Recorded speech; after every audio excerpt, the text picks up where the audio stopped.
The movie begins with the story of how Neza and Ao-Bing changed their destinies. Long ago, the Chaos Orb was birthed into the world. The Chaos Orb had so much power it split into the Demon Orb and the Spirit Orb, each reincarnating into Neza and Ao-Bing. The two became close friends and faced the wrath of heaven. Back in the physical world, Neza and Ao-Bing are without their physical forms. They watch as the sacred lotus creates a magnificent flower to bring their bodies back. The villagers quickly get to work, getting the roots of lotus flower and preparing to make a type of god wax with it. Finally, the god wax is made and Neza with Ao-Bing are tossed inside. The Master Flying Pig comes to carve at their form, though their body is not quite ready yet. And Master Immortal goes to help Ao-Bing when Neza parents arrive. His father has mobilized Chintang's forces to guard Shen Gongbao, but Master Immortal tells him not to worry since the dragons are watching them. He shows Neza to them, and they're very happy about it. While Neza is busy trying to recarve his body, Master Immortal begins the final touches on Ao-Bing. Using the pure water element, he molds Ao-Bing into his complete form. He does the same thing with Neza using pure flames. But just then, they get information Shen Gongbao is approaching. Ao-Bing wants to plead with his master, but his body isn't yet ready. The guards and soldiers ready their weapon, and Li Jing comes to meet Shen Gongbao. Shen Gongbao feels uneasy with Li Jing knowing his plan, and he reveals he isn't alone. The western, southern, and northern dragons all try to convince the Easter dragon. Mocking him for not being able to avenge his son, he quiets them down. Shen Gongbao reveals he knows the western dragon. She is capable of opening rifts in space and gives her claw to Shen Gongbao. He plans to use it to open a rift leading back to her, and he makes a sword of her claws. Her powers are immense, creating a giant portal around the island. Lava pours out, and monsters emerges from the deep abyss. They charge towards the soldiers, and an all-out battle begins. The archers fight the brutal monsters, but they counter, using a boulder of evil crab monsters. They begin to destroy everything, opening canals for even bigger monsters to pass through. Li Jing army are losing the fight, but he shows up to save them. He battles the octo monster and his wife. Lady Een saves a soldier. She attacks the shark monster and crushes him. She says they have no reason to fight since Ao-Bing isn't dead, and just then Shen Gongbao sights the water shield. Li Jing goes after him, and Lady Een follows. He sees Ao-Bing truly is alive, and Ao-Bing begs him to stop. Shen Gongbao figures Neza's body is still being formed. He attacks, hoping to destroy the demons. His effort seems futile, so he uses a last-ditch attempt and brings the dragons. Chaos is unleashed on the world, and the dragons attack the shield. The shield is overwhelmed and falls apart. Luckily, Ao-Bing saves them in time, but he's badly injured. The Easter dragon instantly recognizes the aura and comes out to see his son. Ao-Guang doesn't care about anything else other than his son's safety. And just then Neza comes out of the lotus and rushes to Ao-Bing. He tells Master Immortal to do something, but there's nothing he can do. Without a body, Ao-Bing's soul would scatter.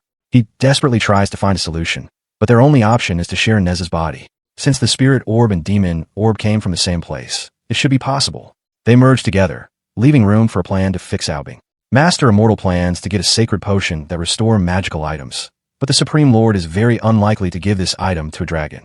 Shen Gongbao comes up with a plan. A student that partake in the Ascension Trial not only get immortality, but they get the reward of choosing one item from the Yusu Vault. If Neza can complete the trial in 7 days, he'll get immortality, not be a demon anymore, and also save Ao-Bing. Li Jing disagrees with the plan, saying they should come clean to the Supreme Lord. But this only gets Ao-Guang more pissed off, and he seizes everyone. He says if his son dies, he'll destroy Chintang Pass. Neza screams for him to stop. He says if anything happens to Chintang, he'll shred the dragon's palace. Ao-Guang releases them, but he gives them a final condition. If in 7 days his son isn't fixed, he would be sure to destroy everything. The timer's been set, and now everything is in the hands of Neza and Shen Gongbao. Neza is about to take his leave, and the villagers come to pay respect and farewells. Well, at least some paid it to the right person. They leave the village and begin their journey.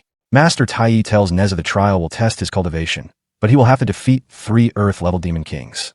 This shouldn't be much of a problem for Neza after all, but since he can't reveal his demon energy, it might be a big deal. They decide to practice letting Ao-Bing use Neza's body instead.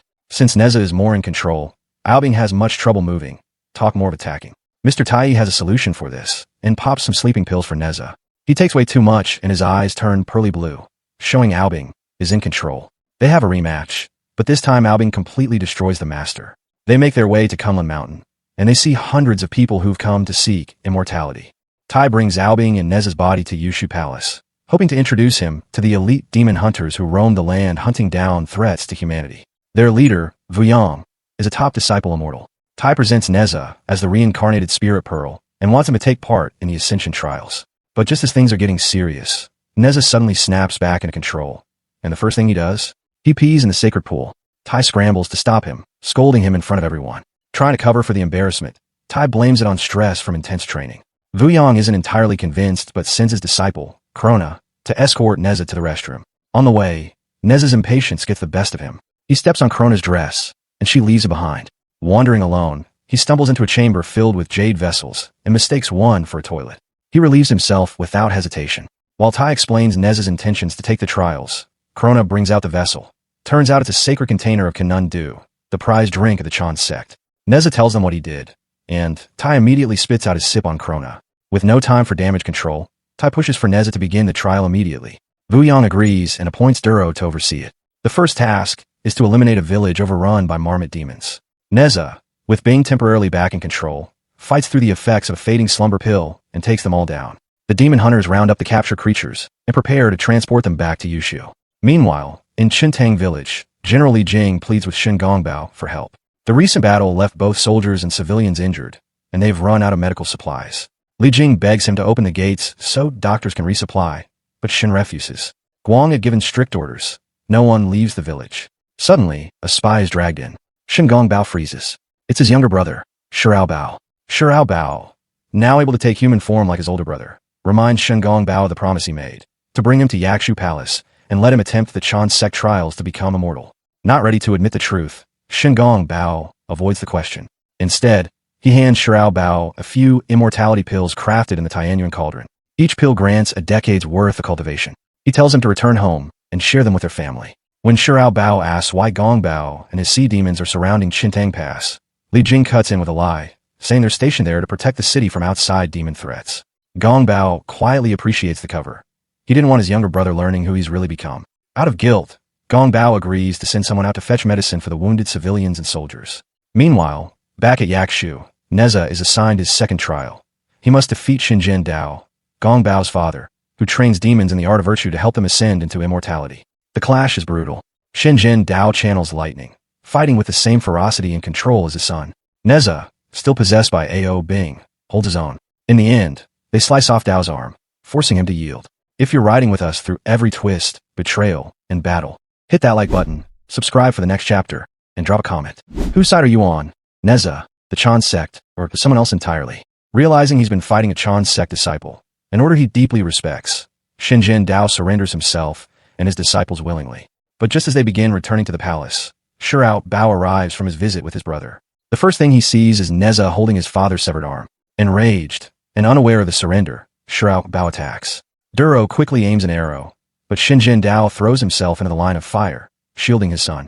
With one final surge of power, he uses lightning to teleport Shirao Bao downstream. Dao collapses unconscious near the riverbank. Duro turns his attention to the son, ready to finish the job, but Neza, still fused with Ao-Bing, stops him. He lets Shirao Bao go, scolding Duro for his cruelty. Back in Chintang village, Li Jing hosts a banquet for Shen Gongbao, thanking him for the food and medicine that saved the town. The two sit down to talk about cultivation, morality, and the legacy of power. But under the surface, Gongbao's bitterness shows. He drowns cup after cup of wine in silence. Their conversation gets cut short when Shirao Bao stumbles in, bloodied and barely breathing. He manages to whisper that their father and his disciples were ambushed, taken by Neza and the demon hunters, before collapsing and dying in his brother's arms. Gongbao is frozen, shaking with fury. Before Neza can begin his final trial, the fight against the demon queen of Skull Mountain, Duro recommends a 2-day rest. Neza refuses. He wants to end this now. Suddenly, a disciple runs in with urgent news. Neza and Master Tai are summoned. Something's gone wrong in Chintang village. Neza rushes there, only to find it in ruins. Charred skeletons, scorched homes, everything gone. Among the ash, he finds his mother's helmet. No survivors. He breaks. Blinded by grief, he assumes the dragons are responsible for this massacre. Master Vuyang, furious over the destruction, declares war on the EC dragons. He summons the demon hunters to prepare for battle. Neza doesn't wait. He straps on the windfire wheels and heads straight for Skull Mountain, where his final trial awaits. Tai and Ao-Bing beg him to stop, but he's already gone. Up on Skull Mountain, Neza unleashes his demonic flames against Lady Shur, a fierce mountain demon. He defeats her in combat and returns to Yakshu Palace, earning his official promotion as a Chan Sect immortal. They reward him with the Elixir Repro, a rare gift from the vault. But Neza's mind isn't on Ascension. He's still focused on revenge. He returns to Chintang Pass, where Tai uses the sacred lotus to rebuild Ao-Bing's body. And without another word, Neza takes off, flying out to join Vu Yang and the hunters in their coming assault on the EC Palace. Ao-Bing begs Neza for a chance to speak with his father first. Neza's not hearing it. Blinded by rage, he swears he'll avenge his parents, no matter what. At the East Sea Palace, Master Vu Yang and the demon hunters arrive in force, accusing Ao-Bing of wiping out Chintang Pass. The Dragon King is stunned, and when he questions his fellow dragons, they quietly admit they were just following Shen Gongbao's orders. Vu Yang wastes no time. He summons the Tianyuan cauldron, unleashing a containment spell that begins to engulf the palace. As the sea dragons struggle to maintain the seal and contain the suppression field, Ao-Bing breaks away to take the fight to Vu Yang's disciples. His power is unmatched, until Neza storms in, convinced Ao-Bing is the one behind his village's destruction. Fueled by grief, he clashes with the Dragon King and eventually takes him down, forcing him back inside the cauldron just before the seal completes. While the spell wraps around the palace, Neza flashes back to Chintang. The ashes, the helmet, the grief. Then, out of nowhere, Tai and Ao-Bing arrive. And they're not alone. Neza's parents are alive. He collapses, overwhelmed, as they explain everything. The village wasn't destroyed by the dragons. It was Vu Yang. Days ago, he led the attack himself and framed Ao-Bing. In secret, he'd struck a deal with the sea dragons. In exchange for their loyalty, he'd grant them immortality and release them from millennia of imprisonment. Shen Gongbao had saved Neza's parents, sneaking them out before the massacre. But now, with both his father and younger brother gone, Gongbao had nothing left to lose. He confronted the dragons and Vu Yang, determined to burn the whole lie to the ground. The truth is darker than anyone imagined. Vu Yang, the righteous master of Yakshu Palace, was running a lie. The demons he claimed to reform? He was trapping them inside the Tianyuan cauldron, harvesting their essence, and forging them into immortality pills. And every time, he justified it by blaming rival sects or demon uprisings. Ao-Bing watches in disbelief as the dragons he trusted turn on him, leaving him and the sea demons trapped inside the Tianyuan cauldron. But just then, the 3 sea dragons show up. They morph into their humanoid forms and get ready to attack. The northern dragon attacks Ao-Bing, but he stands his ground. They engage in an intense battle, and Neza comes to help him. He is left to fight alone as their battle intensifies, and Neza handles the southern dragon. They team up to fight the western dragon, but they're not a match for her, and suddenly they get ambushed. Neza has to deal with barges of attack, but unfortunately they get cornered. They join together, making a smoke screen, and begin their attack. They trick both the northern and southern dragons, causing them to attack and defeat themselves. As the divine fire of Samadhi begins its process, converting everything into immortality pills, Ao-Bing fights his way through Vu Yang's disciples, trying to reach his father. Neza, his parents, and Tai join the charge. They tear through enemies, but Vu Yang is waiting. He unleashes the full weight of the curse he placed on Neza and Ao-Bing during their so-called ascension. The group is overpowered and cast into the cauldron. Inside, the Samadhi fire surges. Demons begin dissolving. Ao-Bing urges everyone to channel their energy to delay their fate, but Neza and Ao-Bing are frozen, paralyzed by the curse. Ao-Bing reveals that Neza, forged from the same demon orb fire, might resist Samadhi's flames. Vu Yang offers a deal. He'll spare Neza's parents if Neza takes an oblivion pill and ends himself. Neza hesitates, but before he can act, Lady Ying grabs the pill and tosses it into the fire. She embraces her son one last time, choosing death over watching him sacrifice himself. She perishes beside her husband, their bodies dissolving in the flame. That moment ignites something inside Neza. He rips free from the crystal spears, shredding his body. The Samadhi fire engulfs him, reshaping him into his true form. Fully reborn, he breaks Ao-Bing's curse, sets him free, and together they push to escape. As Vu Yang rallies his forces, the duo pushes against the cauldron lid. When Ao-Bing and the other imprisoned demons join in, the lid shatters, the cauldron destroyed in a burst of divine flame. Vu Yang, now enraged, orders a full assault. The final battle erupts. Neza and Ao-Bing fight side by side, unleashing everything they have. They strike Vu Yang down, shattering the ageless illusion and revealing him for what he truly is, a frail, decrepit husk.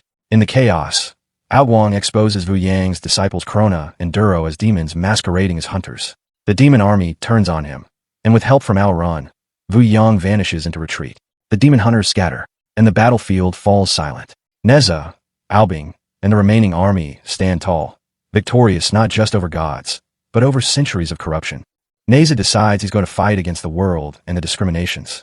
While Neza is determined, Ao-Bing feels he's too old to fight against the world. He asks Ao-Bing to join him, and they both swim through the sea. But Ao-Bing's sadness doesn't go unnoticed, and his father comes to a halt. He apologizes to his son, saying he put too much burden on him. But now, he must walk his own path. Neza is about to leave, but he stops, sensing the energy of Ao-Bing. He knew he'd come back and they approach each other, bringing the movie to an end, but marking the beginning of their journey. If you enjoyed this video, make sure to leave a comment and check out the one on your screen. I'll see you guys next time for more Vice recap. If you think we're done, think again. In the post-credit scene, Master Vu Yang approached the Chan Sect palace and went to a hidden dungeon below. Master Vu Yang's disfigured face isn't recognized, and the guard has to paint a new one. He goes to meet with no one other than Shen Gongbao and tells him he still needs him for future plans. He threatens Shen Gongbao with his father, and just as he's about to leave, the recognition fails since his face has healed, and unfortunately, their last way out has been cursed to sleep. They're trapped for 10 years, and his disciples use the excuse to exact their revenge on him.